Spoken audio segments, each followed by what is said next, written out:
Gavin, I think we are live on a special Monday night. So I want to welcome all of our viewers to the Hashtag405 Oklahoma Sooners live stream show that takes place on a Monday this week instead of a Sunday. Usually we're live streaming on Sunday, but due to our fantasy draft that Gavin and I participated in last night, we are here on Monday night. So for all of you viewers out here who are watching us and here for it, hey, we are proud and hopefully we give you a good show this week. So this is the hashtag 405 live stream. I believe we're on episode 7 or 8 at this point, and then episode 10 or 11 for like the overall 2021 season. So again, I'm Josh, aka the OU flag guy, and I'm joined tonight by my co-host Gavin. Gavin, how has your Labor Day gone this weekend? Has it been really, really good? Did you do anything exciting? Other than going to work today, so and I'll just say this for the folks at home: I work at a television station. I'm not going to name where I work at or anything because I just don't want to put it out there for everybody to say. But the only thing I will say is that usually when you're in television, you usually don't get a day off. You got to stay on the airways mostly 24/7 to make sure that things are always up and running. So anyway, it was a pretty good work day and. I will say that for the most part, just kind of basically running the same show for nearly 4 to 5 hours, for today, is basically something that, you kind of get tired and boring of. But, hey, you want to make sure that, your audience out there is always aware and knowing what's going on out there in the area. So, yeah, so other than that, it was a pretty good day. Good, good. I know with plenty of people, there's plenty of people who have to work Labor Day with it. So some days you're able to take off, but like people who are at the news stations, healthcare, hospitals, retail, sometimes depending on what it's at, yeah, you got to work for it. It sucks on it. I've been there with it. I was blessed that I did not have to work today. I had today off with it, but we could have easily had it at my job where we had to work. For me, I pretty much chilled this weekend. Besides watching OU football, I played some video games. I got invited to the Halo Master Chief Collection Season 8. They call them flights, but they're betas for next season. So one of the things we've been looking at is a new map that was originally on Halo 3 PC called Icebox. And for those of you who played Halo 2, it's just turf. It's turf just reskinned for Halo 3. And we've been focusing on a new firefight mode, which they're adding for the Halo 3 ODST, is going to be the Flood. That's the first time in a long time that they've updated essentially firefight for it. So I've had fun with that. Otherwise, cleaned house, watched football, and just took a very relaxing weekend. I stayed home. So how after 24 hours though, how are you feeling about your fantasy draft? Do you like what it was? Are you wish you grabbed some other players? How are you feeling on it? I always take into every season, like seeing where I'm always going to be at. And I'm going to say this. I feel like I might have a decent run, but I'm not sure about winning a championship. But I'm hoping to kind of at least make a little bit of noise for this year. That's what my main goal is just to kind of at least make some noise for this season. That's always been my goal. And, that's what I'll always continue to do is just make sure I kind of make a little noise in Fantasy League. Do you think that's based on just how you drafted, based on where you were drafted last night? Is there any particular reason why you're already at that kind of point with it? Part of it is because, with my track history in the league, because it's like we've had quite a few years to where I've always been somewhat close or / in the middle of that pack, but never been quite at that top. So I've kind of looked at it to where, if anything, it's like I've tried to, at least kind of make sure that, I try at least put myself in that position to where I can at least sort of like make something happen at that point. I feel like my picks are somewhat solid, but I'm not sure about like winning it all. So that's kind of where I'm at right now. Because the last, like you said, last season, I actually kind of was in that consolation round last year and didn't fare too well. So I think if anything, it's like, it's kind of been one of those issues to where it's very inconsistent for me. So, I might have a nice year one year and then probably go down as well. So it's kind of a little bit of a give and take for the most part is kind of how I look at it. That's me. I'm kind of just wanting this year to be a little bit of a change versus the other 4 years that I've drafted, where I don't necessarily have to worry about going into like needing a miracle game or needing someone to underscore on points. I really want this year to be the year where I don't have problems entering the playoffs, but I do just want to enter it where I don't have to worry about someone else dropping or like kind of like an OU season, letting all like the cards kind of fall into place and letting someone else get me there at this point. I kind of want to like control my, as they say, control my own destiny this time. And I took a look at it this morning, Gavin, and at least with preseason rankings, I'm ranked third predicted for it, and you're ranked seventh. So, I mean, you're right on that borderline of anything within these next 13 weeks is possible. But hey, I mean, who knows with it as well? Because for the viewers watching at home, Gavin and I are in the same pod, aka the same division for it. So who knows? Who knows who's going to get the automatic qualifier? Who's projected at this point? And Gavin could get in as an at large. I could get in as an at large with it, or he could win. I could win. Who knows? We have 13 weeks for it. Which that was kind of the other things. Is how do you feel about your picks this week and our college pick'em? I would say like I had like some picks where I thought it was where I thought I did pretty decent, considering the first week. Of course, the one pick, and I still am gonna kick myself to this though too, is like Kansas beating South Dakota. I picked South Dakota on that because I just did, felt like if anything with Kansas, it was just sort of it's really hard to trust Kansas when it comes to playing football now these days, and that really hurt me. Hey, we both have bragging rights on each other because I correctly picked Kansas on that one. I'm not going to say I was 1,000% confident for it, but I figured they had just enough talent. Excuse me, just enough talent to overcome South Dakota. That was kind of my only reason for it, and because it was played at Kansas. That was the sole fact. And and it was because there was more higher upper level classmen that transferred from Buffalo. Okay. That was my reason for it. That's the only reason why I picked with it. Going forward, it's probably going to be Kansas on every other loss at this point with it. Yeah. It is what it is on it. To get an idea how confident I was even on that, I'm in another league for work, and I only put them at a 1 point confidence point with it. So I don't feel bad at all picking them really, really, really low. For our league, you're Tulsa man, aren't you? Yeah, I'm actually born and raised around the Tulsa area, and I've always kind of keep an eye what's going on here.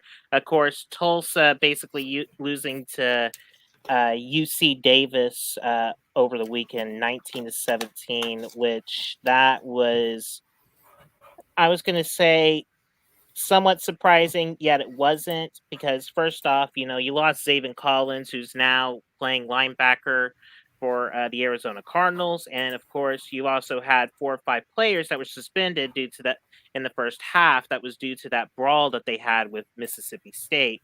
So they were kind of shorthanded to begin, the season anyway, and it just really didn't surprise me. And I'm just don't think, if anything, that they're really gonna make a lot of noise this season in the American like they did last season. I agree with you on that because funny enough, that if Tulsa was part of our group, I would have picked against them because of how many players were suspended. I was like, there's just no way. I see this being a very low point game. I just don't see them winning this game on it. And it's not that I was correct. It was just there was too many important players, key players that were out. But right now, though, at least in our pick'ems, you and I are tied. We're at 18 apiece for that because while I picked Kansas, I have to admit on the live stream, you were right about Georgia and Clemson. Even though it was a pillow fight on their offense, you were absolutely right. So kudos to you for picking for them. I've just got to say, the problem I have is that with the Clemson quarterback, and I'm just not going to say his name because I do not want to butcher it. It was because of the fact that we've already seen him in a few games when Lawrence was out. He had COVID issues. First game he had was against Boston College, and they could not survive. They barely survived against Boston College. Then basically losing to Notre Dame in their house in overtime. And then it was just like, I just did not, see any. I mean, there were a few bright spots, but he was just not consistent consistent or comfortable basically being in that situation. And I'm going to just say this, Mhm. Clemson only had 1 yard rushing for that game. Now, of course, there's also this stuff with sacks where it takes away the part of your rushing and stuff. But to have 1 yard on offense rushing, that offensive line has just been an issue. Now, both the defenses were outstanding, but what made the difference was that pick six for the most part. And Yep. that was the huge difference in that game. So, I mean, look, even though the offenses were, both of them were struggling, and JT Daniels, for Georgia was not, I would consider more like, I would say more of a point guard to where he's trying to make sure he facilitates the ball for the most part. He's not like the Mhm. Spencer Rattler or Patrick Mahomes or, that sort of quarterback. He's pretty much more where you want him to distribute the ball and play it, safely for the most part too, and rely on your defense. That's kind of how that Georgia team right now is looked and built at this moment. Yeah, and I would agree at this point where it was going to boil down to could Clemson overcome having a brand new quarterback and their troubles on the O-line versus Georgia, who had a lot of attrition going into that game. And we got that answer. Their defenses were great. I will not put anything past those defenses, but man, their offenses, they've got I think Georgia's got room to improve with it. Clemson's in trouble. This could be the first year that they do not make it to the playoffs. We'll see, though. There's still 12 more weeks of football, and they still got to play Florida State at this point, and some other teams with it because of because I was going to say the last time that Clemson was not in the playoff, you had to go all the way back to the inaugural season of the college football playoff in 2014.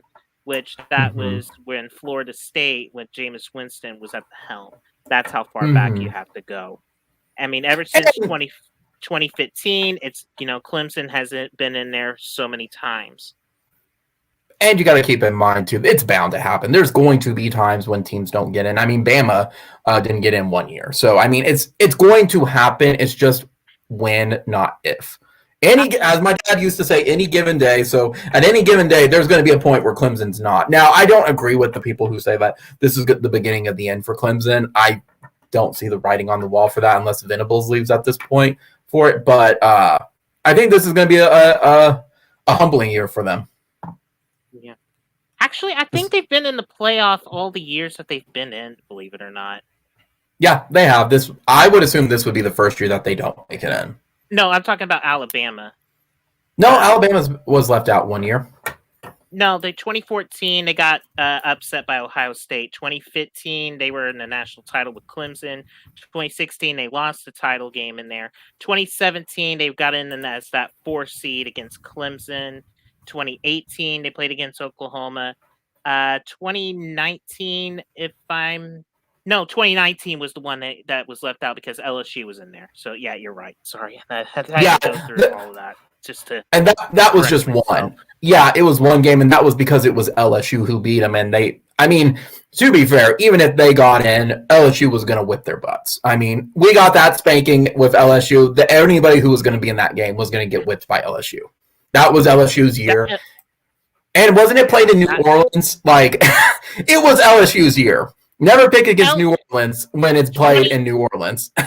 The national championship game was played in New Orleans where they beat Clemson, and that was just a special team. I would probably compare that to maybe the 2004 USC team, if anything, if I had to look at it. That they were just that dominant. Oh, you mean 0304 USC, not 0405. Or no, that was right. 04. Yeah. Yeah, I mean, I would put them with Miami, 2001 Miami. Oh yeah, that's a great one too. But that's something there. But anyway, besides all this chit chat here, let's go ahead and get into our main topic for tonight. So we want to get into OU group therapy right now. We're already early in the season. Well, I don't see why not, because there's a lot to unpack. Gosh, there is. Okay, so first off, are we, between you and me, I did not, after the game, I was frustrated with it, but I was not at the full meltdown mode that other people are. Were you at the cliff already of like, this season's already a bust at this point with it? I was at to the point to where if I would say for the most part, I was on the edge of my seat watching this for the most part. And I was like, you know, looking at it to where, oh boy, they're gonna make a run. It almost had that if and this is for folks to remember, 2019 Iowa State. That just kind of what it felt like to me. The 2019 Iowa State slash TCU slowly coming back, surely for the most part. That's kind of what it felt like to me, if anything. That was sort of where I was feeling at that time for the most part. But I also want to say that if anything, and I've kind of look at it to where there's got to be some improvements for the most part, because this weekend is what I call like you basically pay $50 and you basically watch a shellacking for the most part at this point. Hey But Gavin, I'm not going to interrupt you, but I think you're going to have to like re-enter the room because I'm getting a lot of feedback from your end with it. I'm hearing a lot of echo from your side. oh man, I That's hate it. fine. I can carry the show solo for a moment while you do that. All right, hang on 1 second. I'll be right back. That's fine. That's fine. While Gavin is heading off for a moment, like I said, when he gets back, we'll add him back in. For me, I did not approach the game where, after the game was over, there wasn't a time where I felt OU was going to lose this game at all. In fact, my final thoughts for it was it reminded me a lot of 2010 against Utah State. Utah State, there was a much larger sense of urgency. But unlike Utah State, this team has that talent, and you have the coaches who have that playbook that they could have opened up at any time. They didn't want to, but open up at any time to be able to succeed. Cannot talk tonight. Versus 2010, where I did not feel where they could have succeeded at that point. Let's see. Okay, can we try this again? Woo! I'm still getting feedback from you, buddy. Oh, geez, I was afraid of that. You may Hang on. have to Try reboot. something else. Yeah. Okay. That's fine. Like I was saying, though, there was no time where I thought they were going to lose this game at all. Now, that all being said, I was also not at the point where I was outraged by it like a lot of people were. There was a lot of people who were upset, and I think rightfully so at some points. But I was also keeping in mind of this is the first game of the season. Yes, there was things that I was upset with, such as, like, I understand there's some rust you gotta shake off. Like, for example, I play a lot of video games. When you pick up Smash Brothers, when you pick up Halo, it's going to take some time to get back into the groove of what your controller inputs were, what's the frame rate, things like that with it. But the things that were upsetting me more of was the apathy with the team with it. Like, they just looked really lackadaisical and didn't care. When Gavin comes back, I'll explain that as well again with it. But at the end of the day with it, it's just, that was kind of how I felt about it. Let's see. Okay, is this any better? No, I'm still hearing like a little bit of static on your end. It could be. I don't know. I don't know what it was, because the last time you had that, when you exited and did whatever it was before, it worked out yesterday prior to our live stream draft. Dang, and I'm on a different device too. That's really weird. I don't know why. I don't know what feedback that we're getting from it. Let's see. Maybe I wonder if maybe I could exit out and re-enter. Maybe it's my end. But I'm also the one hosting it, so who knows? Yeah. So if you're hearing some technical difficulties, just bear with me here tonight. Yeah. Okay. So what I was saying from my end, from it while you were working on your technical difficulties, I never had a moment where I thought OU was going to lose the game. I thought with the talent that we have with this team, with the playbook that we have, with the coaches we have, there was not a moment that I was worried, because I do think if it came to shove, they would have opened that playbook up and they would have done whatever necessary to win that game. I felt the same. I felt more different than I did versus 2010 Utah State. Utah State was the one where I did feel that we were going to lose, and I was at that one. I felt like we had less talent then, and I also thought we had, for lack of better words, we had worse coaches and that were not named Bob at that point. That was Bob's vacation time at that point. But that all being said, that game was more realistically losable than this one. Yeah. Yeah, and I will say, I also want to say big kudos to Pratt. He was outstanding that game, for Tulane. And I got to say, just with the backstory, that they had, basically being displaced, going to Birmingham, and then to basically have a home game taken away due to unforeseen circumstances, and then playing it at Norman to where, you know, it was like basically like a Hollywood script that was being written right there, only just to end up being short. It almost felt like a scene. It almost felt like one of those episodes from Friday Night Lights. That just kind of what it felt like for me more than anything. So it had that sort of like weird feel as well, just with all that unfolding. Um, and I will say that I think, like you said, I agree with you on talent wise, but I also have looked at too, and this is not just with Oklahoma, and I brought this up earlier too. Like, other than Alabama, it's hard to really say that there's an actual, clear top four, of who's going to probably be in that championship playoff push, for me when it gets close to November, because there was a lot of teams that struggle. I mean, like we talk about, Clemson with the struggle, Georgia struggling with offense, Ohio State, struggling with Minnesota as well. I mean, there were so many teams that were struggling too. It's like it's really hard to say, like who is the best team other than Alabama. And I mean, I say this with all the respect in the world to our other Crimson brothers at this point, but man, it's disgusting that Alabama just looks like they did not lose anything. I guess I'm frustrated on it where it's like, for them being a number one team, they went out there, rolled Miami. And mind you, Miami's not that good of a team, but they rolled them anyway. They took care of business while we struggled as the number two team with it against Tulane. Now, that being said, I do want to take kind of the discussion and stuff as well, kind of like pregame and then like the quarters. So pregame wise with it, I said in my preview video, like I don't think OU should have underestimated Tulane because as you mentioned, they're a lot better than they look. Pratt's a baller quarterback. Like he's nothing to sneeze at that point. But I also said too, with and we'll go a little more detail from it in my notes from it.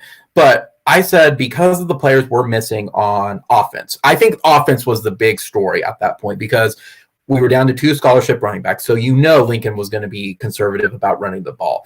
He didn't give the reps to those players like third and fourth string. So he was ultra conservative, even though the box score shows for about 35 run attempts to 40 pass attempts.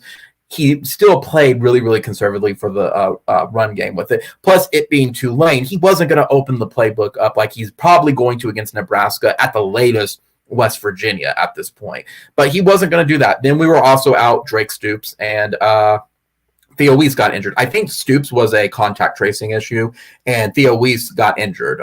We'll have to wait on Theo Weiss because he's a couple weeks now versus like 2 weeks from now. So we're already down to Mims and Hazelwood, and Hazelwood still needed to get back in the groove at that point. So we knew that it was going to be a pass-heavy game at that point with it. And to Tulane's credit, I want to drive this one home because I mentioned this in my preview videos, regardless of whether they're stars or not at this point, Tulane has a great secondary. Their best unit is probably their secondary defense with it. And I said it was going to give Radler and it was going to give our wide receivers fits. And boy, did it give them fits with it. Even taking into account shaking off the rust, learning like the routes again and everything like that. They just could not hold on to the ball because Tulane's secondary is pretty good. I would say above average. They're not an elite team. They're not good, but they gave them fits for this first game, which is something you would expect with it. But going into that I would say the offense definitely was that key factor for that, knowing that we were probably going to be pretty one-dimensional, which I'm kind of upset at that point for it, where Lincoln should have ran the ball more on it, but we'll kind of do that in our analysis. So pregame for you, what about you? What did you see going in pregame? For me, going into this game, I was more concerned about and I've said this before too, like seeing how that offensive line was. In fact, I think there was like some mention that Rayam wasn't starting for some weird reason. I don't know. It was like I was just not impressed with like how the offensive line was basically handling itself, like controlling the line of scrimmage. That was one of my biggest takeaways for me. It was just like even though it was just more like of a stalemate that was going on with the line. And the other thing that I think for me, it was like, even though Rattler was coming back from the experience, for me, I was just wondering, was he going to fall back into those old tendencies that he had before?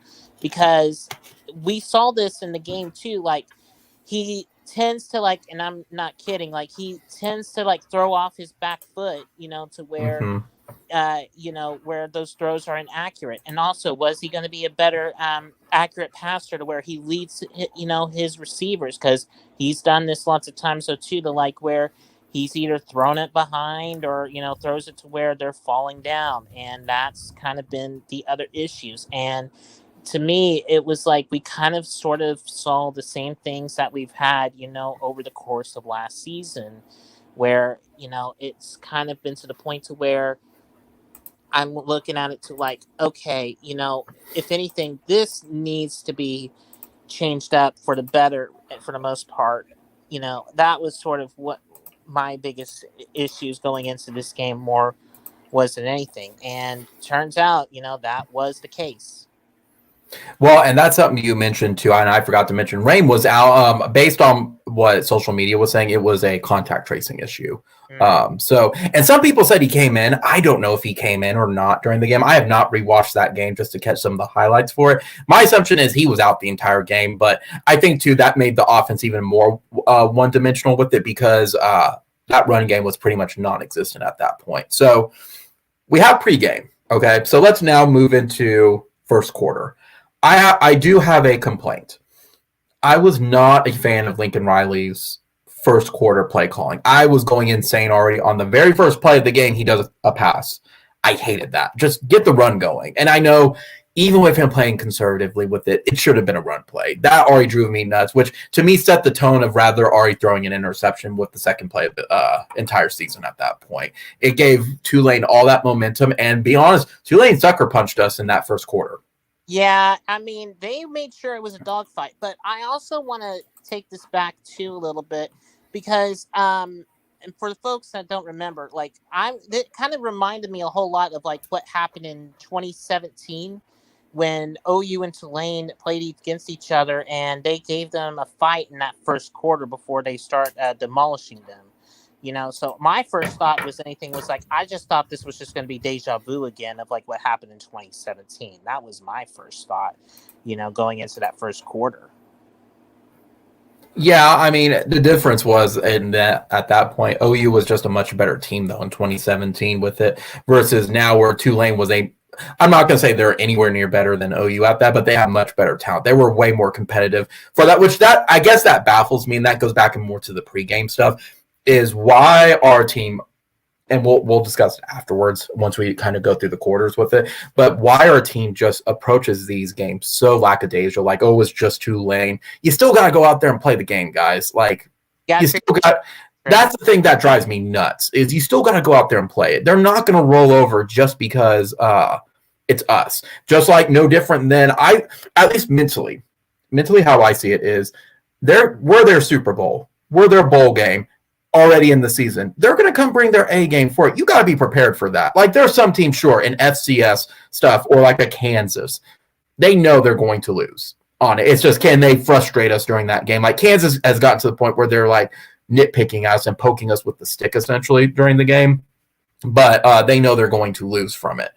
The flip side of it is like Tulane's a solid team. Like, Tulane is a bowl. I think they mentioned like it was a fourth year for them, like a 4-year bowl team with it. They are going to bring their best, guys. Like, this should be expected at this point. It's really disappointing that we have this consistently. And it's also disappointing that we have that with now a little bit into the Lincoln era. And I don't know if that's a coaching or a player issue. Maybe it's both. I talked to a buddy who did.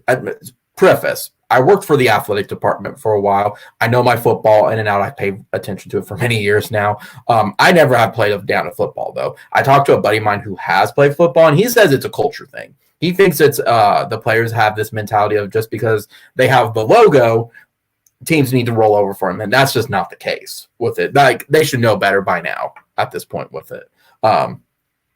But that's all said with it. Tulane was a much better team than what people were giving them credit for that. So anyway, back to first quarter. So they sucker punched us, and we really couldn't get anything going until that second quarter. Yeah, and what I think was the big difference here was that second quarter, Tulane was just basically, basically was hurting themselves more than anything. We had, I guess it was like don't know if it was not really the first snap of the second quarter, but it was like one of their first drives in the quarter, and basically took the snap under center and just bobbled it and never really recovered where Benito recovered.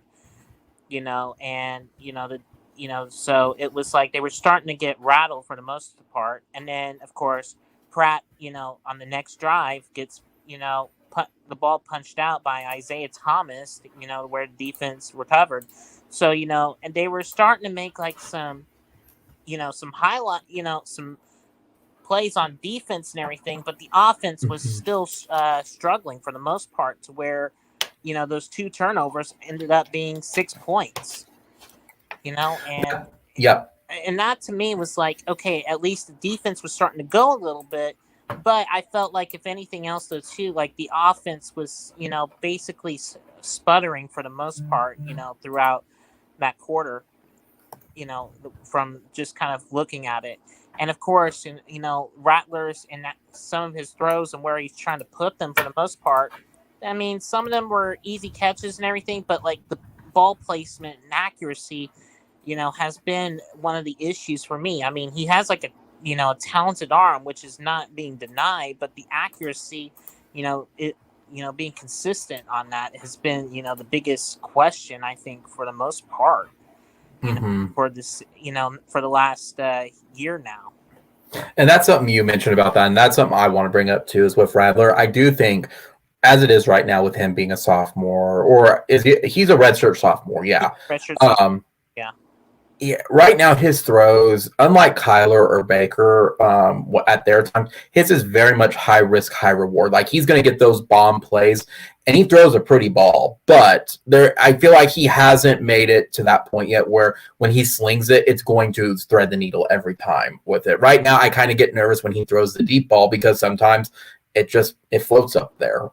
We had a couple of those floaters during the game with it, and I do think that was either he just was not playing to his potential on that, or it was because he got dinged a little bit in that run pile up on their first touchdown. I think it was where he snuck it in. I feel like that may have affected him with it. Who knows on it?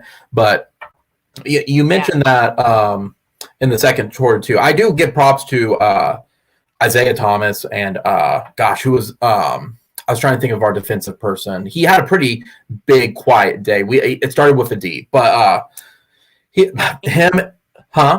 was gonna say, it was him. Also, I think Benito. I think Benito. That was sort of where I think, if anything, he was the one that got the first fumble recovery of the game for OU, and that started, to kind of give them a little bit of a roll for the most part. So I think absolutely. I think if anything, like they did enough in the first half to like get them the lead, but it was just sort of like, I guess you can say they just started to slow down the gas a little bit and try to basically run the clock, which is sort of the issue that we've sort of had for the most part.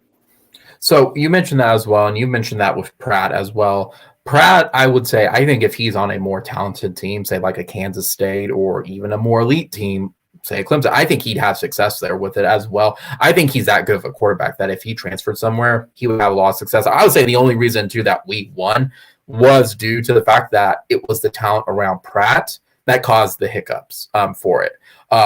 He was pretty composed the entire game. I cracked a joke where I said, kudos to Pratt, and I think we're going to be giving him a lot of kudos during this live stream, but definitely kudos to him because bro just kept getting hit and getting back up. And I'm like, well, you know why we almost lost? It's because every time we hit him, at some point we unlocked the avatar state with Pratt, and he almost did exactly to us like Aang did to Fire Lord Ozai at that point. For those of you watching on that and don't watch anime or Western cartoons, I am so sorry. But now that being said with it, yeah, the second quarter was everything. It seemed like everything clicked at that point, but it wasn't the offense. It was because the defense were able to get those back-to-back turnovers for that. But that all being said, too, man, only getting 9 points is very frustrating. I don't know why they just played so conservatively on that, but 9 points is very frustrating, and I have no explanations for that. But now that leads into the flip side. I think our MVP of the game obviously was Gabe Burkick. Like, I cannot believe he made like 55 or a 57, and I think a 51-yard. Like, bro does not skip leg day. Oh no! I mean, oh my goodness. I mean, if anything, he deserves a game ball. If anything, that's kind of who my MVP is for this game. Would be Burkett, if anything. So me too. I agree with him, and oh my goodness, like I saw a video on Twitter, like he can kick 75-yard field goals, and if you watch the game, you saw that too, where he could have easily nailed like 65 or 66 yarders. Like he can kick. He's gonna make money in the NFL with it. Like I know they don't pay kickers nearly as much as they should. He's gonna get money. Yeah. So let's go now. Switching gears back to the game though. So halftime hits. What were you feeling at halftime? Anything standing out to you? Were you like, oh, you finally got over their nervousness, the first game jitters? Where you think they were going to put on cruise control? I was feeling that way, that they were going to just somehow, and this is just like one of Riley's tendencies, he was going to do whatever he can to just melt that clock as possible, because that is one of the tendencies. And I'm just going to say this, like, if you remember, like how, like Georgia or Texas, to where they've had these huge leads to where they're wanting to go ahead and basically start running and melting that clock to where Tulane doesn't have any time to really get itself regrouped or reorganized out there on the field and make a slimmer chance for them to win the game. He's always had that tendency too. And it's like, there are like some points in the game where you do want to go with that approach, but at that same token, you're also putting yourself out there to where you're going to put yourself to where you're giving them a chance to basically come back and make those big adjustments, if anything. So it's like, it does help you in a sense, but it also helps the other team. So it's kind of one of those weird balances to where I think a little bit more gas would have maybe like, put to where the nail in the coffin. And that's kind of where I felt like for the most part, to where I kind of look at it not just from a player perspective, but from just a coaching perspective, to where, I think if he had a little bit more gas, I think, it would have made a huge difference, to where we would be talking about this team a little bit more differently. So let me then, because the third and fourth quarters really kind of combined at that point, and it leads me to this. If there is one criticism, absolute criticism I have, is Lincoln Riley needs to learn to keep his foot on the pedal. At this point, I am safe to say, like, this is not an accident. This is a trend. I think I saw where it was either 7 to 8 games where people have come back within like 18 to 20 points and made it a 3-point game, because I don't know what it is. It just seems like he goes all in first and second, especially second quarter, goes all in, and then he just switches off to halftime of, well, game's over. Time to think about the next game. No, there's still 2 more quarters, Lincoln. We need to play these games. Yeah. I think that's a criticism that needs to be addressed, that Lincoln is a terrible second half coach. And that I don't know the solution for that. Some of that, to me, I think the best solution is he needs to get an offensive coordinator. So by the third quarter, if he has trouble closing out games, let the defensive coordinator take over for him for that, and then let him focus on closing out the game. Yeah, I mean, if you take a look, and I'm just saying this as last year, like, if you look at, like, Texas, he had the same issue. Iowa State, same issue. Kansas State, the same issue. In fact, Iowa State in 2019, TCU also was the same issue in 2019. I mean, it's been at that sort of trend as well, even going far back to that Georgia game on the Rose Bowl, same issues that he's always had before. That has been a trend that's been going on for at least, the now 3 to 4 years that they've had been, team. So it's not just this team, but like you're looking at it the last couple of years. It's been the same trend that's been going on for quite some time. Absolutely. And, that's something I want to think about, too, with it, because when we're talking about at least the offense for it, there's no other way to say that besides the O-line playing like crap, because they did play like crap. Let's be honest. They did play like garbage for it. There's only so much even criticism I can have for the O-line, because we know Beaton Bowe puts players in and out these first couple games before he finally settles on an O-line and focuses on those starters with it. I think we were just going through the motions with it and just became more apparent because we were playing a pretty solid Tulane team, which we'll see where they land by the end of the season at this point.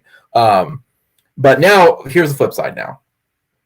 You and I both recognize that Lincoln has second half problems he's got to figure out. We also recognize that the offense has issues with it, but they were also very limited. We'll see once Rain comes in. I think the offensive line is going to start getting settled in, and they'll be able to see that.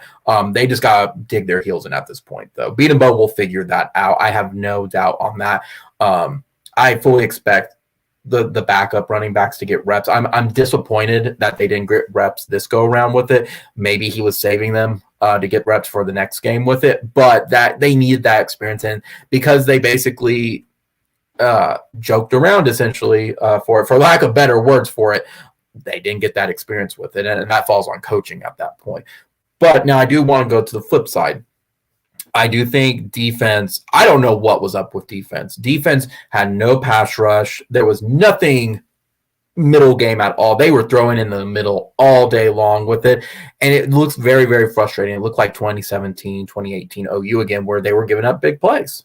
Yeah. And that's inexcusable at that point with it. If I may, and I just want to point this out too, one of the passes that they've always were getting, and this is just from, I guess you could say, somehow an aligning standpoint, to where they have that bunch formation or so, I think with that one receiver out to the left.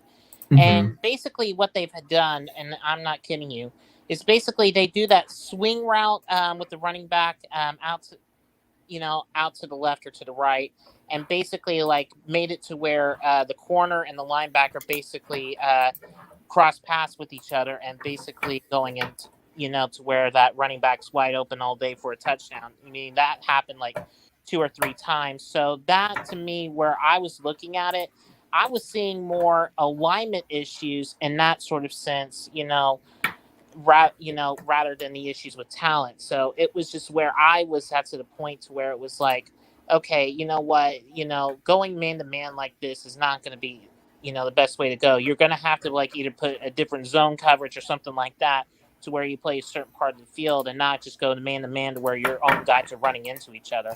Because I think that was another issue that I had. So I was really more frustrated with like the assignment part of it, of the game, if anything, because they just were, and I'm not gonna lie about it, but like sometimes I feel like our own aggression on defense seems to basically leave a part of the field open, and that's kind of where I feel like that's what really kind of bite us in the butt defensively. Like if we did get that chance, then you're basically putting out one-on-one coverage, and where you're out in the island. And basically, if you lose that, then you're basically done for. Right. And that, when you say that makes, I want to back up to offense for a moment with it. Because when you say that, it reminds me of this too. If there was one stat that was absolutely disgusting on it, and there is no excuse for it, we were only 4 of 14 on third downs. There is no excuse with that talent on that. Even with Tulane having a great secondary, with us being limited, there is no excuse for that at all. Like, Lincoln, you got to get your crap together on that one at that point with it. If you're going 4 and 14 with the talent you have, even at limited, bro, that's an awful stat with it. Like, I think it was Jason Kersey or I'm trying to think who else on Twitter who mentioned like, oh, the reason why OU never punted is because they were either scoring or it's because they let the other people score. They threw interceptions. Like, it was very, very, that third down was rough. I actually want to point this out too, and this was to me one of the big turning points in the game. And I was head scratching this at the point where Radler, he basically begged the coach, and I'm not kidding you, to basically go for like, I think it was either 4th and 1 or 4th and 2 near midfield. Or I think it was like on Tulane's side of the ball, a little bit near to the 40 or 35. Mm-hmm. I was to the point to where, they were up like 20 points and everything. But it was like at that point, if you're up and everything and you're already at 4th down and you're near, in your own territory, there is no way you should risk, giving them such great field position. And after that stop, that was the momentum shift that Tulane needed to get themselves back in that game. Absolutely. There was some poor decision stuff, but I mean, then again, what everyone says, if you're going to make more poor decisions, do it early in the season. Get it out of your system now. You don't want to be making those poor decisions later in the season and resulting in a loss. Because at the end of the day, we won. And that's what matters. There is a 1 in that win column and not a 0.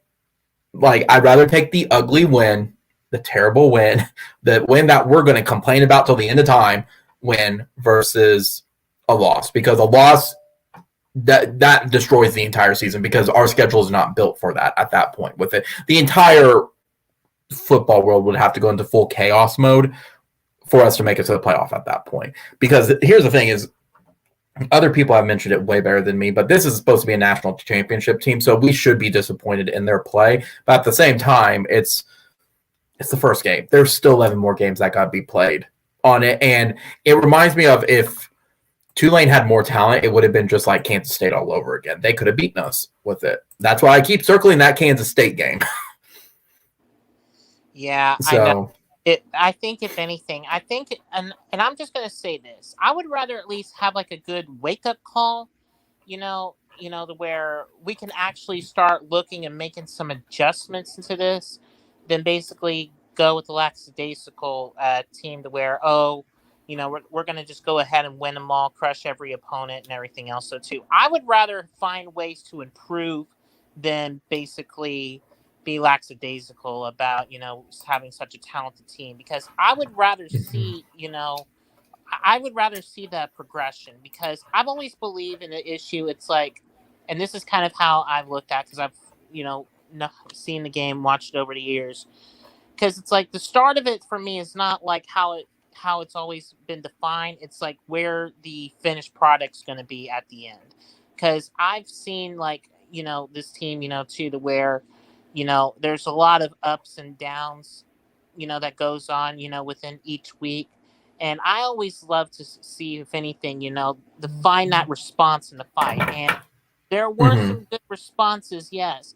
But there's also a lot of, things that need to be cleaned up. And I mean a lot of things, So absolutely. Do I think that we're at that national championship team right now? No, not at this moment right now. Do I think they have a chance to improve? Absolutely. But I just look at it to where I look at things to where things that we need to progress and improve for the most part, then basically, be, for the better term, a certain standard to where we're okay with it. That's kind of how I look at it. Right. Well, and that's how I see it too, is I don't want to enter this into full meltdown mode, because I don't think it's justified with it. I think there are some parts that, sure, we can be angry about. Most of it being Lincoln Riley's play calling for it, as well as the second half meltdown. As fully on Lincoln, like, Lincoln, you're better than that. You need to figure that out. But for other things for it, I think it's going to work itself out. I still think the running backs is an area of concern, regardless of the result of this game. I think we're going to have issues with that. The other stuff will work itself out as the games go. I think I did say we were going to – my initial thoughts was we weren't going to see the full OU team until Kansas State.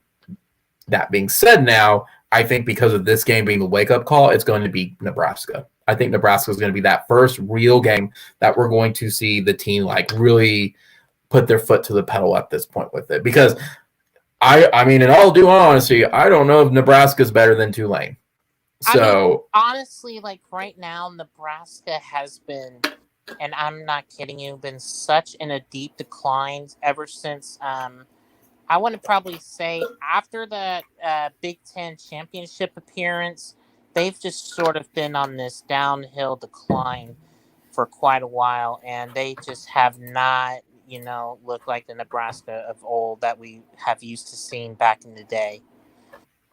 Oh, absolutely. But that's, I mean, like I mentioned in our last stream, where it's like OU and Nebraska, like you could put parallels from their bad years. OU did the correct thing, Nebraska didn't, and now you're basically the consequences of my own actions have come back essentially with it. OU's was because they hired outside the program with Bob. Nebraska, they didn't, and they're reaping what they sowed at this point. So with that said, there's only so much we can talk about this game with it. You can go into the nitty gritty. All at the end of the day, we still won the game. Is there final thoughts you have about this particular game? I think my final thoughts are right now, you just basically, take what's given to you, basically go ahead and learn from these mistakes, and we'll just try and improve them up and just make some of those improvements against Western Carolina. And I'm just saying this too, and I'm not meaning this as like a scare tactic or anything, but I would look at Western Carolina as a chance to at least getting that improvement to where we are needing that desperately. As for the most part, I'm not going to say oh, it's going to be a thing. I'm not saying that at all. I kind of look at it as more of a chance to where we need to have it to where we can look at it from improved, not only from a technique position, but from a discipline position as well, and alignment, and just seeing like where we need to be as a team for the most part. That's kind of how I'm looking at with Western Carolina. Yeah, and let's talk about Western Carolina because it's the same thing. We're not going to really get a read on this team with Western Carolina because Western Carolina is the tune-up game with it, where they're the let's work the kinks out game at this point. Because I'll be honest, I thought in the first quarter of the season, I thought Tulane was going to be, we're feeling a little bit bad for Tulane because of the hurricane stuff. So we're going to beat them, but it's not going to be a beat down for it, which apparently OU wanted to be very generous and almost gave them the win, but we'll put that aside with it. And I thought Western Carolina was definitely going to be the game that we were going to tune up. We're going to put score on them and just take care of business and run the clock out, not do anything fancy for it, only because of what happened with their coach. I think that was one of those things that I was thinking, just keeping in mind of like, OU is going to focus on improvements at positions for the skill players on it. They're not going to do anything fancy. It's a name your score game and move on. And then Nebraska is going to be the full on, we're going to throw 70 on Nebraska. That's what I thought for it. And I still think that's what's going to be with Western Carolina, because what do you fix? You can't fix Lincoln Riley's play calling in a game and against Western Carolina at that point. You can start working on the running backs and getting those guys reps, sure. You can start working on your offensive line and really solidifying them at that point, and building confidence for the players. But there's just not really too much that you can do at this point with it, because everything I thought of with like the pregame stuff with Tulane with it, penalties, can't really work on that outside discipline with it because it's Western Carolina. There's not going to be things they're going to be doing that's going to be baiting OU. There's not really a whole lot you can do with offense except giving the guys reps at this point. Get rather out by the end of the first half. Get Caleb Williams reps at this point. Again, that goes into reps for the offense with it. I would say getting into the groove with what's it called? The wide receivers, because Drake Stoops should be back by the game. There's just not a whole lot outside of like generic improvements. Yeah, and I was going to say too, and this is just something I would probably recommend, is I would probably recommend doing like situational drills as not only with the players but also with the coaches as well. Kind of have like that clock management situation too, and basically sort of do some sort of drill in that sort of perspective. I know from what I mean is like kind of not only with the clock management but also like sort of like the awareness and like seeing where from that O-line, running backs, and receivers as well. That's sort of the only thing I would probably take away from this game, to where that's, I think, is something that needs to be worked on, if anything.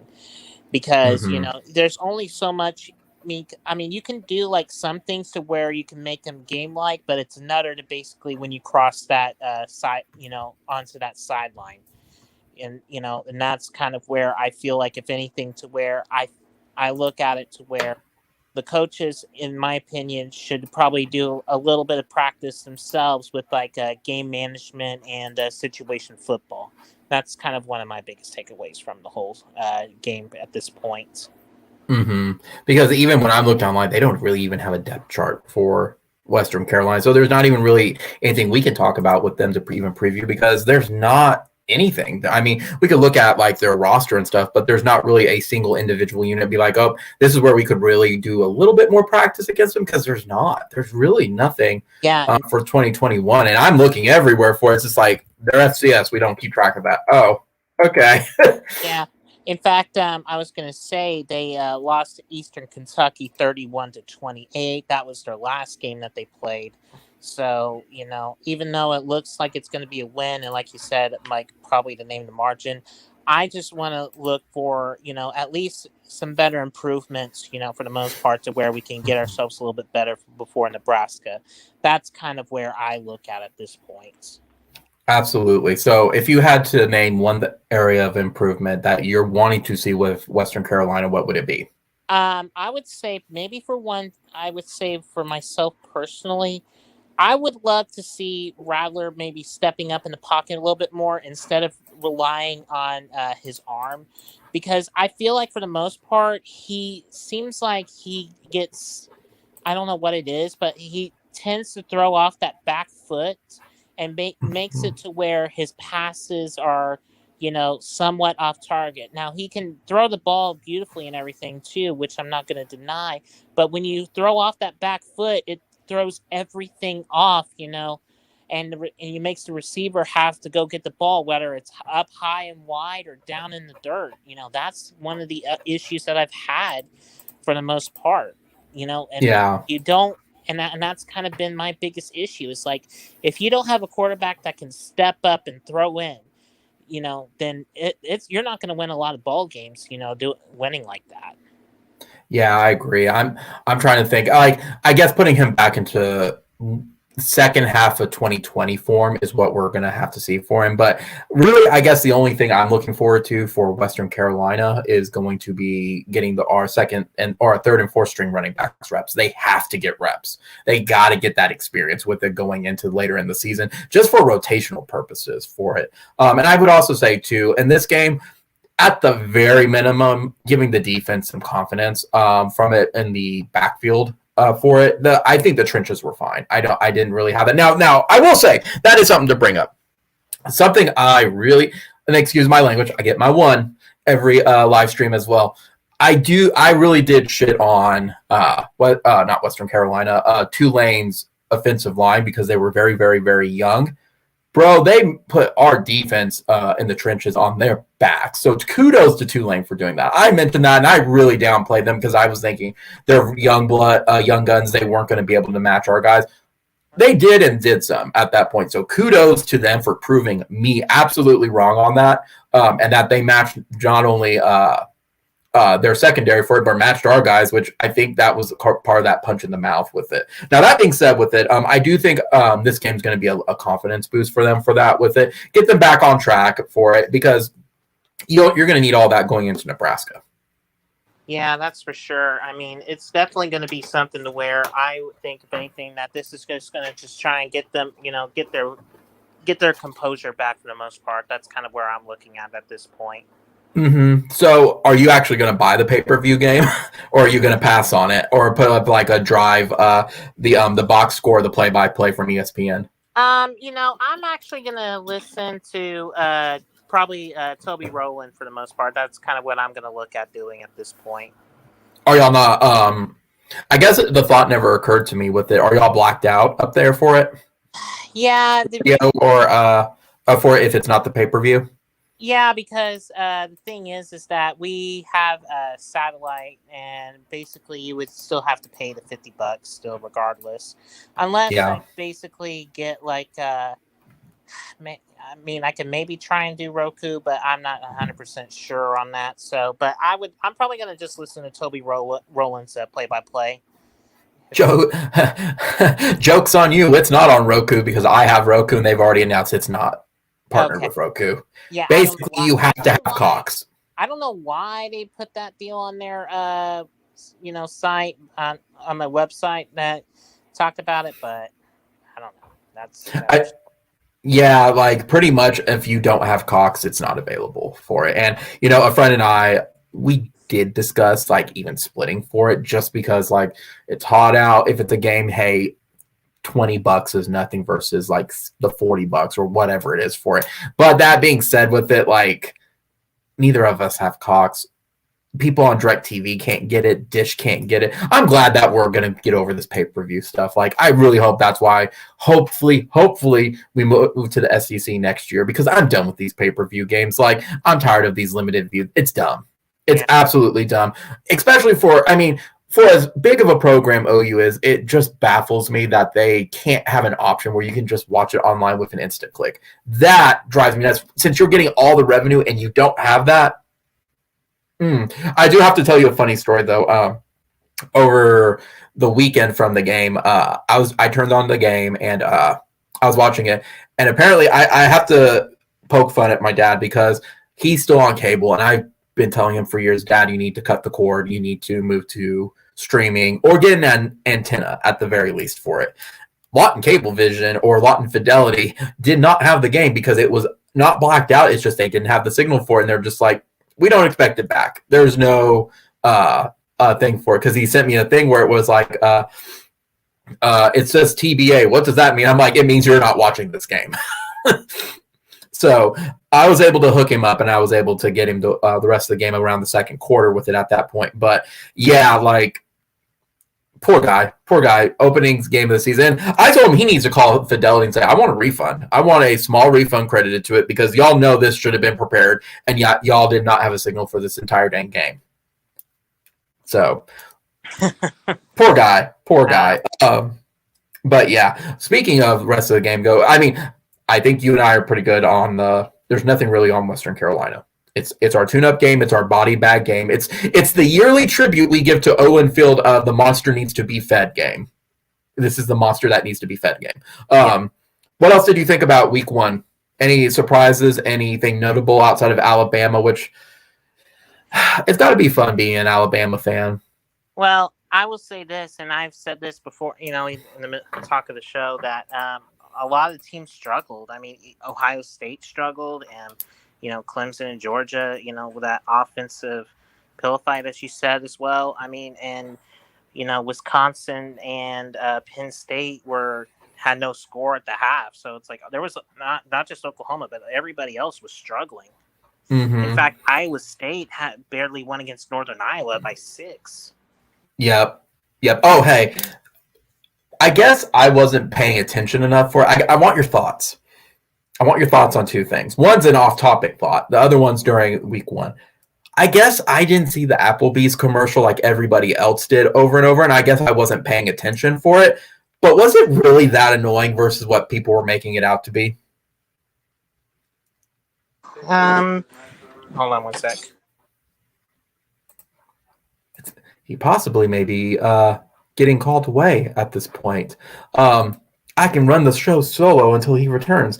That being said, I guess I wasn't paying attention to it because it didn't bug me, or maybe it was because I was like, I would go to the restroom or I would do something like before then at that point with it. I guess it just never bugged me on it like everybody else's, where they're like, it's just like Fall Out Boys and Centuries. I'm like, oh, I like that song. I liked when they played it a lot during the season. I guess I'm that guy.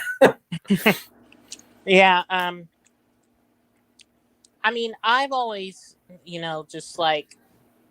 I've always sort of fine-tuned that out for the most part, and I just kind of get invested in the game itself. I don't really, focus on too much of commercials unless it's something that's extremely noticeable, because I'm just sort of fine-tuning and seeing what's going on within the game itself personally. Yeah. The other one I was going to mention to you, this happened before week 1. And I guess I'm a fun killer at this point, but I have to mention this on live stream. I'm not going to say who. I'm not going to say who made it.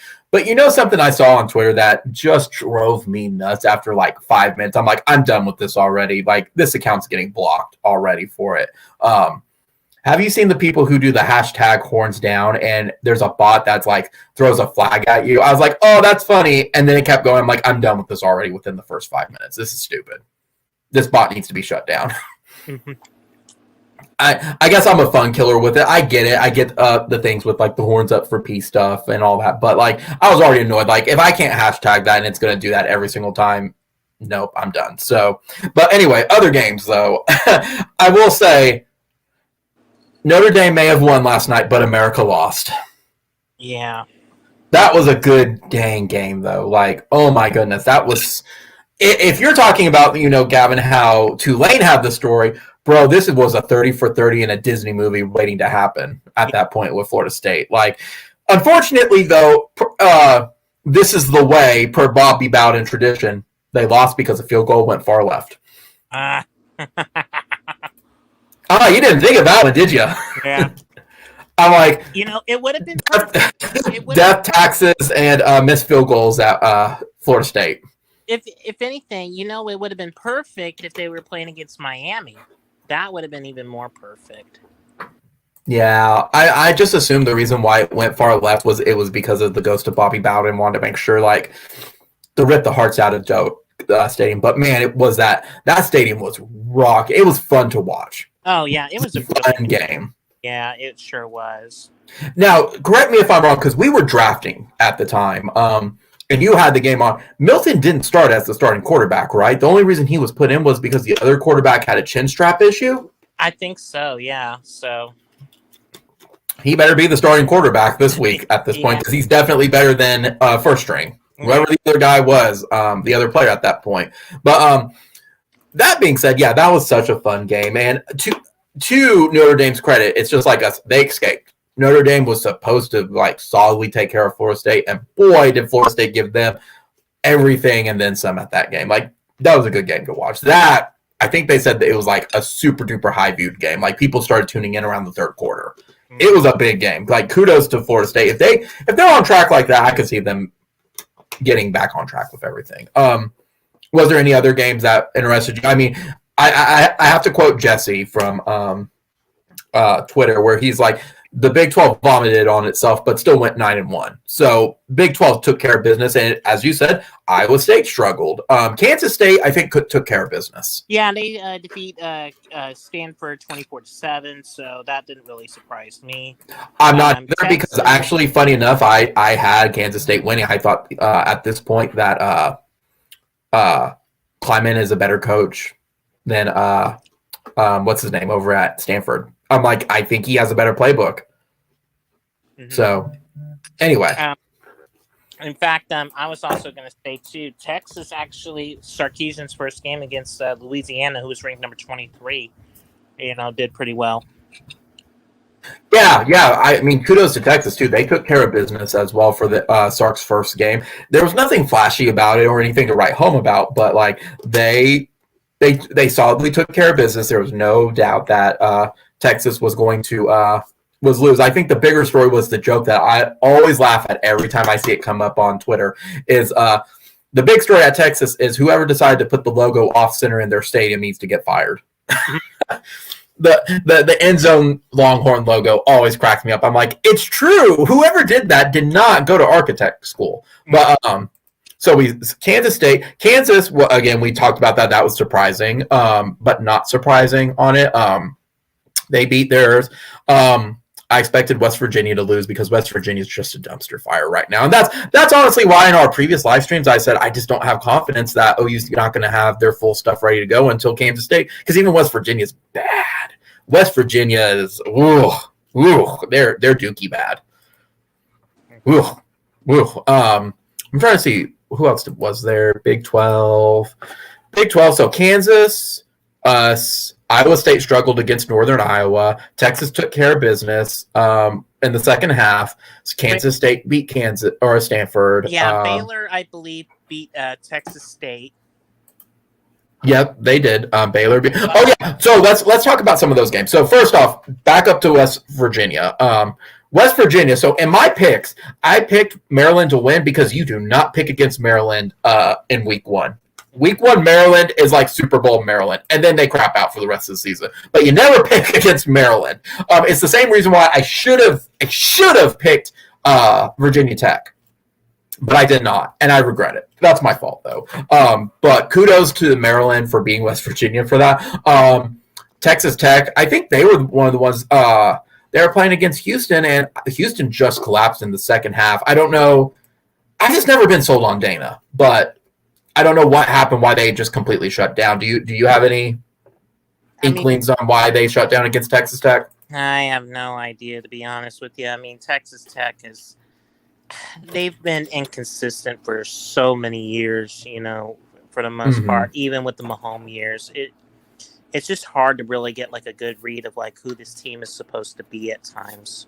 TCU took care of business against Duquesne, if I'm saying it right. You said Baylor. Yeah, they pulled away from Texas State. Now let's talk about Oklahoma State for a moment because oh man, they actually survived a close one. They did, and it came.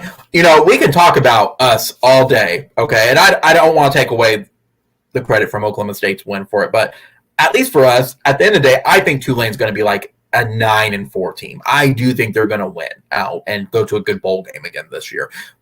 They were facing Missouri State and almost lost. Like, it got hairy. Like, what was Gundy doing? And that's why I'm just like, I thought Oklahoma State's going to do pretty bad this year. Like, I have them like number 6 in our conference. Well, the other thing too is that Spencer Sanders was actually out for that game. Oh, I did not know that. Yep. Why was he out? Contact tracing? I believe so. Suspensions? No, not suspension. It was like I think it was like a tracing or something like that, if I remember correctly. So they actually started Ellinger. I can't, not Ellinger, but like oh crap, I can't. Second string. Yeah, the second stringer. So second string. So yeah. So that makes sense why. That makes sense why, but that still doesn't excuse the rest of their unit. So like their defense played bad, their offense game was bad. Like it was bad. Like they're lucky that they were on ESPN Plus. Yeah. But yeah, I mean, besides that, with the Big 12, let's kind of delve into this week. Again, OU plays Western Carolina on pay-per-view at 6 p.m. I'm going to be up in Ames, Iowa, by the way.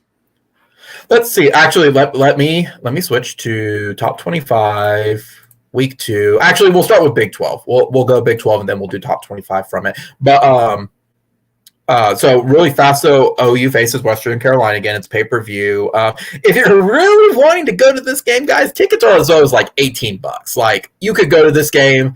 They're going to sleepwalk through it, and they're going to win this game. We've already made our predictions for it. I think, Gavin, if I have to make a prediction, I think it's going to be OU like 56-7. Like, they may give them one more mercy touchdown. Now, unlike Tulane, OU will cover this game. What's your prediction for the OU Western Carolina? Yeah. Will they cover, Gavin? I'm going to go ahead. I'm actually going to say probably... I would say probably into the point to where it's going to be, I would say maybe close to like 49-7. That's kind of where I'm looking at right now. And that's fair. I think that's absolutely fair. Let's look at, looking at the other games though in the Big 12, Kansas versus Coastal Carolina. Coastal Carolina's probably going to win. Oklahoma State plays Tulsa. That's an interesting one. Well, Tulsa, since you're the Tulsa man, is the starters going to be back for Tulsa? I think they will, but I just do not think they're going to match up with Oklahoma State. Oklahoma State's going to win it, to be honest with you, because right now there's just hasn't been anything really positive to look forward to right now. Because mostly a lot of these kids that are in Tulsa are mostly from the Tulsa area schools for the most part. I'm looking at Hominy, Tulsa Union, Jinx, Broken Arrow, all sort of in those local kids for the most part, that they get is sort of top talent to basically play on their school, and that's pretty much about it. Next one up is going to be then. I'm actually looking at it right now. Oklahoma State's favored 13.5 with it. I don't see any reason why they wouldn't be for it. I'll be honest. I think there's just no explanation. So I was hoping Tulsa would, but with how bad it is, yeah. Let's see. Going down, I'm picking the easy games out first with it. West Virginia versus Long Island University. I didn't even know Long Island had a university. If that means anything, West Virginia has their body bag game. Baylor against Texas Southern, it's the same thing. Baylor is going to get a body bag game. Yep. Kansas State against Southern Illinois, body bag game. Texas Tech versus Stephen F. Austin, body bag game. But then we get into like 3 interesting ones. So let's start with Texas versus Arkansas. I believe Texas is going to win there because Arkansas is just a dumpster fire. But we're getting kind of some. Is this going to count as an SEC game, a conference game at this point? I would probably say that this is going to be more like playing against a better Kansas team. Is kind of how I would probably put Arkansas at this point. Ironically. So it is played at Arkansas, but Texas is only favored by 6.5. Well, I still have Texas winning it, but I just think Arkansas might give them a small run for their money.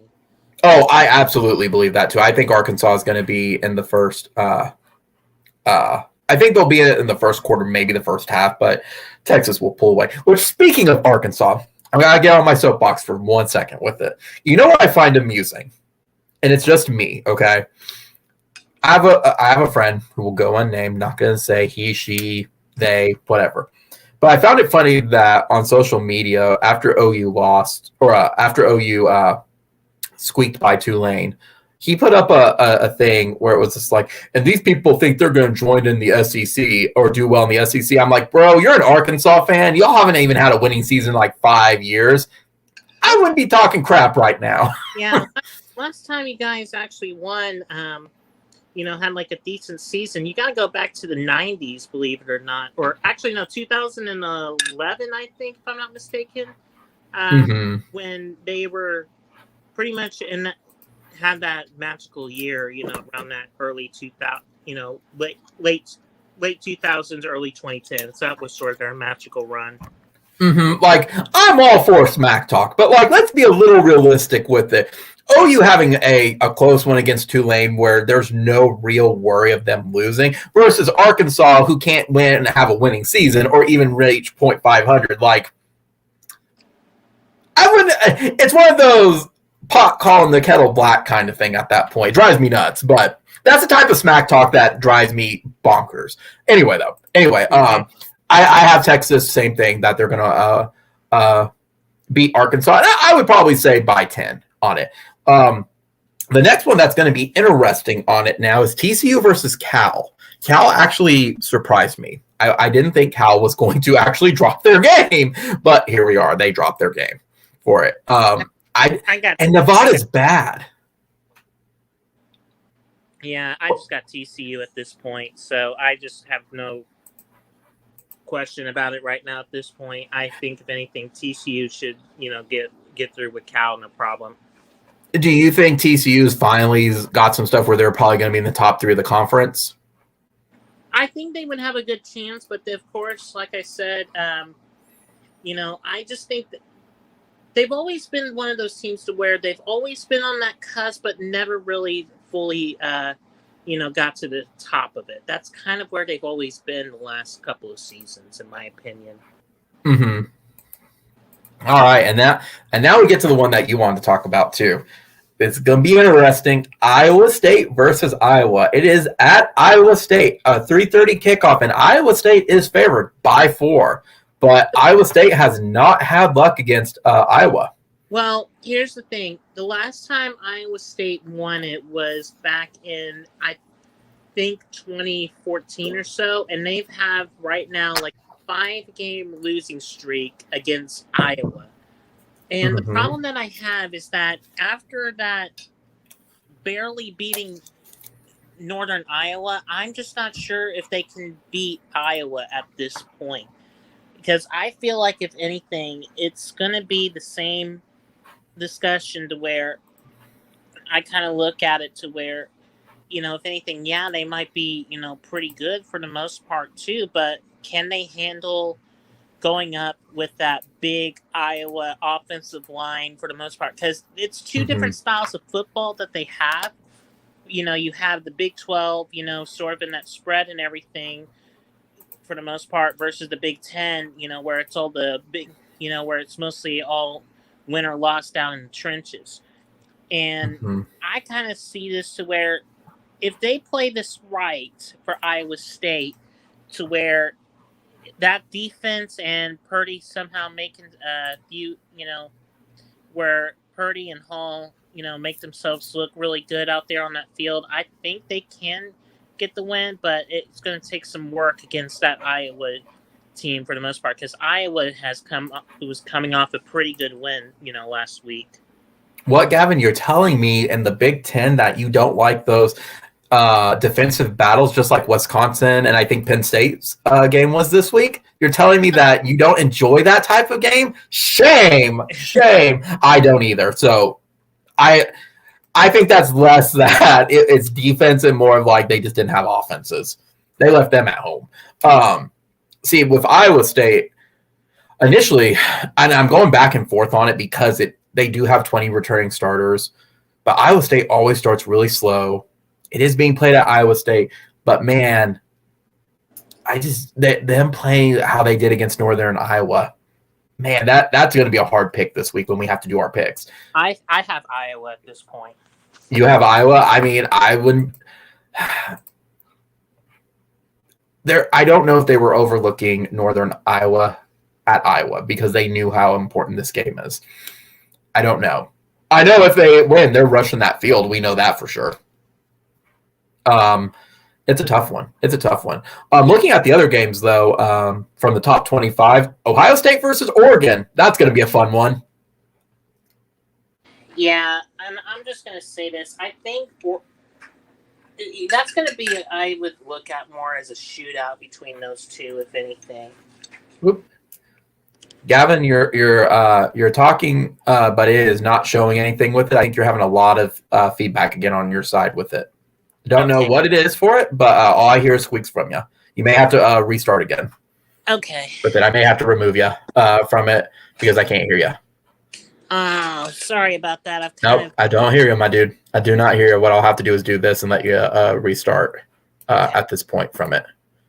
So let me message you really fast, and I will let you know on it. So, yeah, I don't know what happened for it, but for that. Now, that all being said with it, looking at the rest of the top 25, I do see that Ohio State versus Oregon game, which that's going to be interesting coming in as well because of what that's basically the classic Pac-12 Big Ten matchup with it at this point.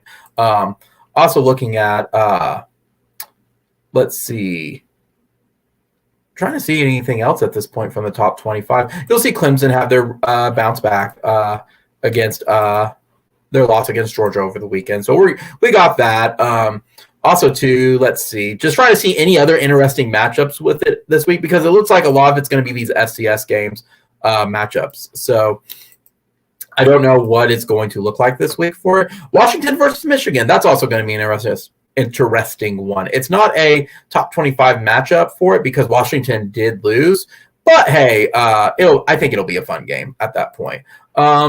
Let's see. Also, Utah, BYU. I think that's going to be a good one. Stanford, USC. I think those are fun. We got a couple good games from it coming up with it. Let's see. All right. Is this better? Gavin, can I hear you? No, I don't think I can hear you, buddy. Hey, I don't think so. I think it's from one of our ends from it. I'm gonna check. I'm gonna remove you from the chat and see if it's maybe from my end this go around. Let me see because maybe people were hearing like some weird stuff over from like my stuff. Let me see.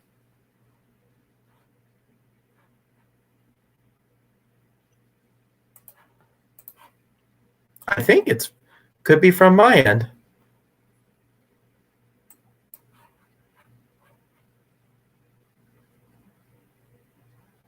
Huh. let's go. Let's see. What we will do then is we will switch to.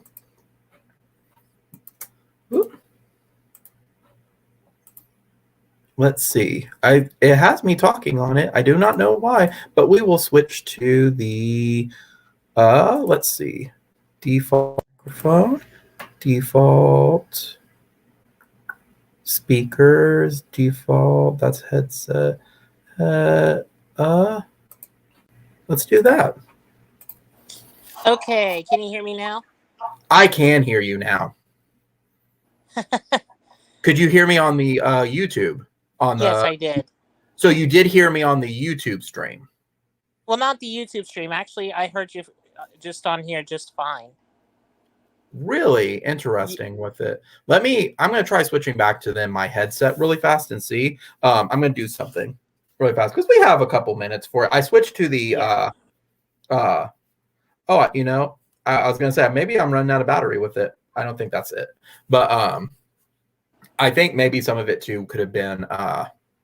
This is I prefer going cord, by the way, and not just the the cordless with the battery. That's sort of my personal opinion. So.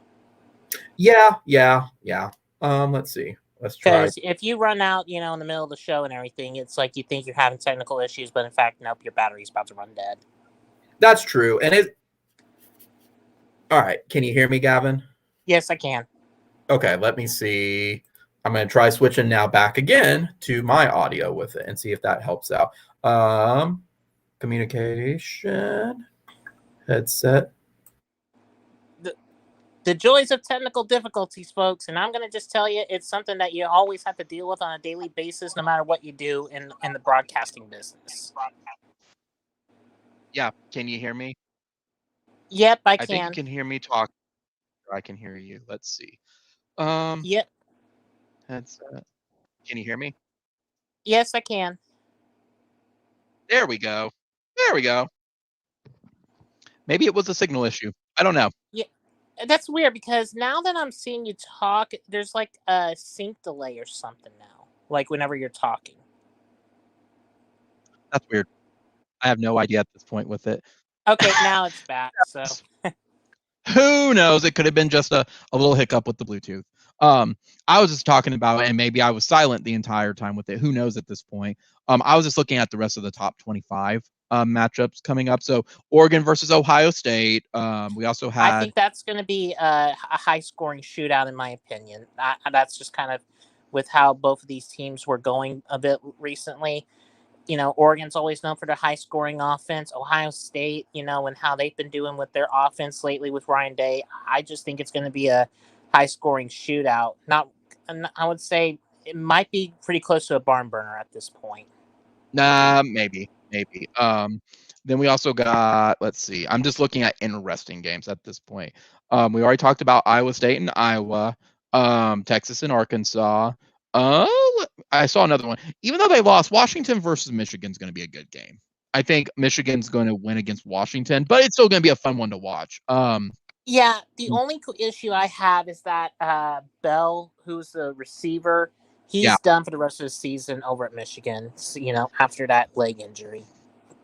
So that's going to be interesting on that one. And that was their top receiver, too. So now they're going to have a lot of questions on that position.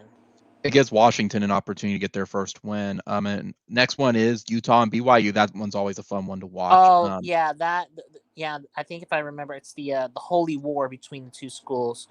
I think if anything, this game has always been known for crazy things happening. And I'm just going to say this, pointing it out. Like, I think it was either 17 or 18, basically where they had to try to field goal, I think 3 different times, because once was because the students were rushing the field a few times, and the crowd even actually got a penalty for it. Yeah.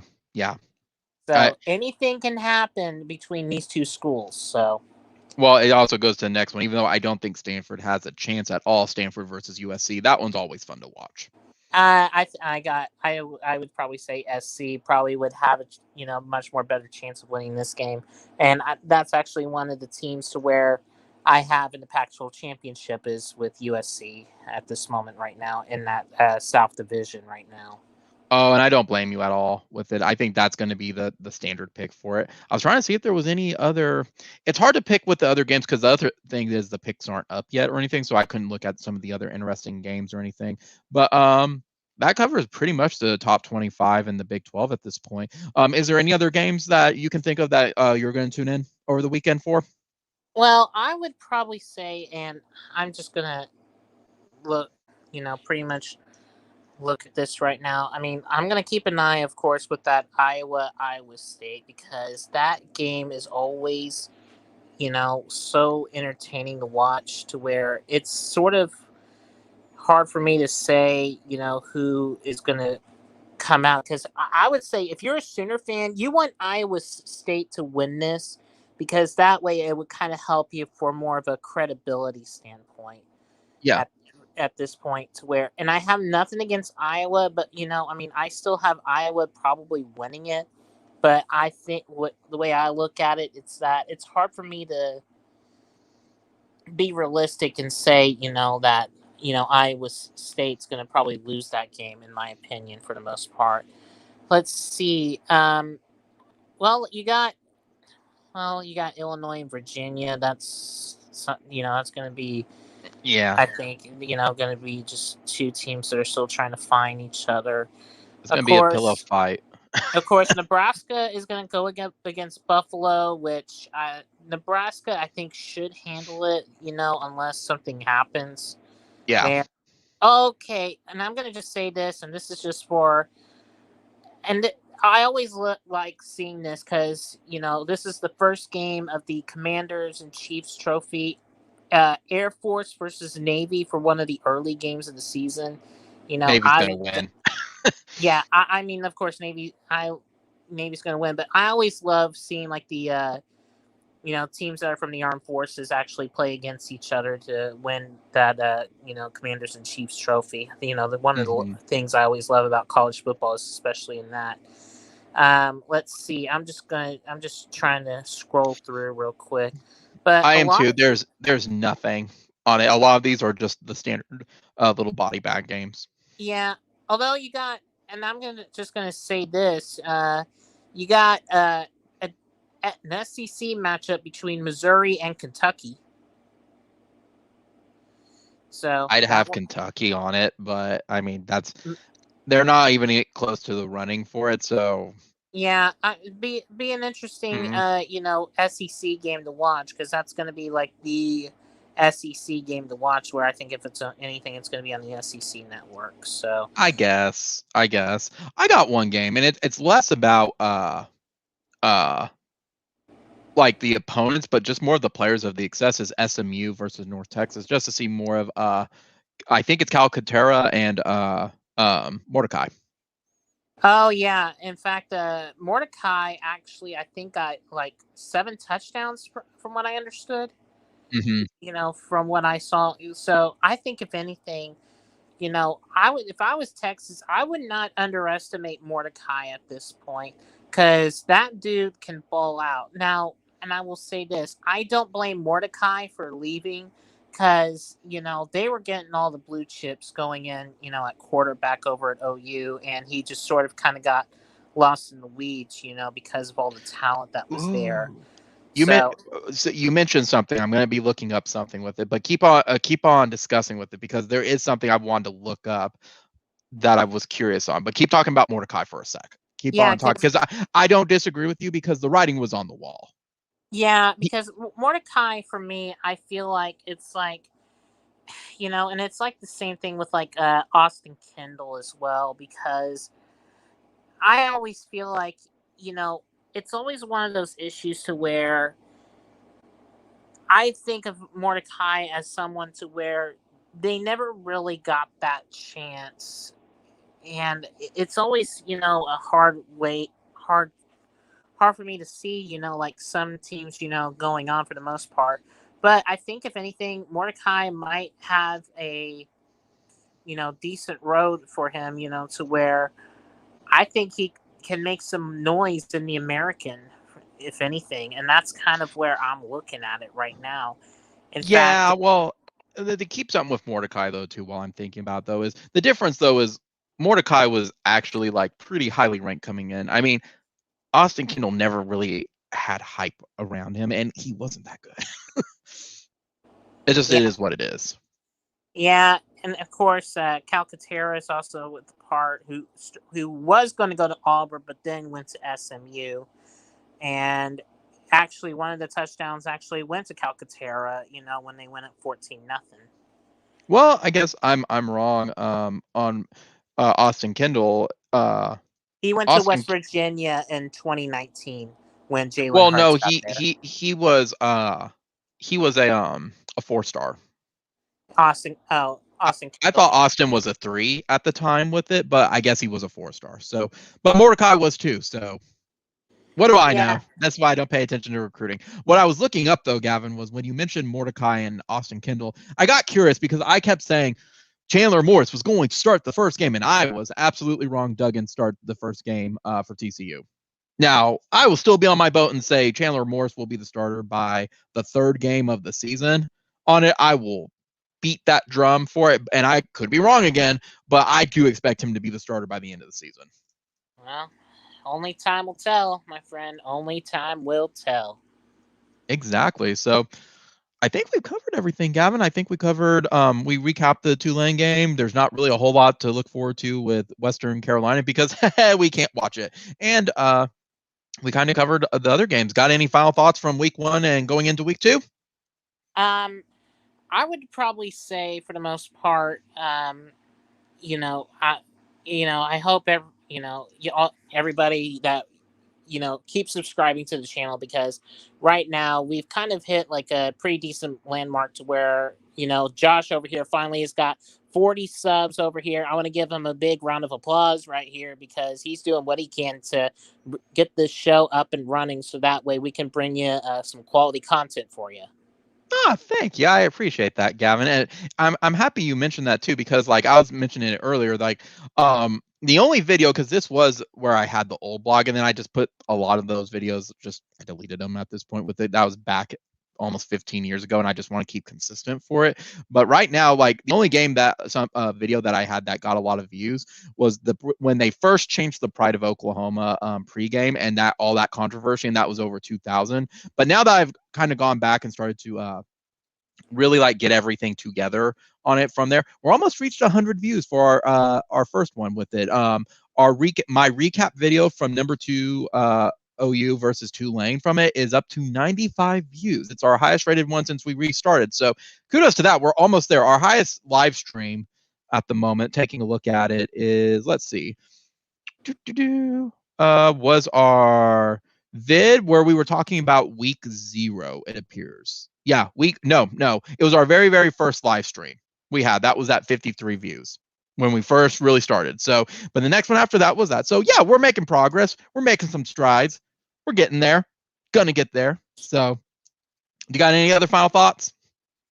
All I can say is just keep an eye and everything, and also and like I'm just gonna say this from you though to Josh, just make sure stay healthy out there, because right now even we're still living in this pandemic as we speak, so just kind of be careful on watch where your hands are at and wash them as well, and make sure you also take care of those that are around you.